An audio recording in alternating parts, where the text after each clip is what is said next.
Okay, this is yeah, this is not the program Lost. This is Los Tacos. It's a cheap Mexican cafe. I don't hope it's still open because it's not too bad. They do have like a cheap lunch special. I can't remember how much it is, but I know you get 2 tacos and it's quite cheap. But like I say, it's, what day is it today? Thursday. It could be their day off, I don't know. But like I say, if you're in, this is in Sakai, down at the bottom of the motorway, Route 41, and round the corner is the Tokyo Hotel. It's in Sakai, and then you can get a couple of tacos and a drink. I don't know if it's 600 or 700 yen, but it is quite cheap. Can't remember if it's cheaper than that. But like I say, it's not bad for, like I say, for the cheap price. Los Tacos in Nagoya, if you're in the area, well worth it.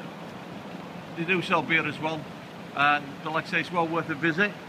And like I say, I was going to pop in, but it's closed. I don't know if it's their day off. I'm sorry for repeating myself. Bye bye.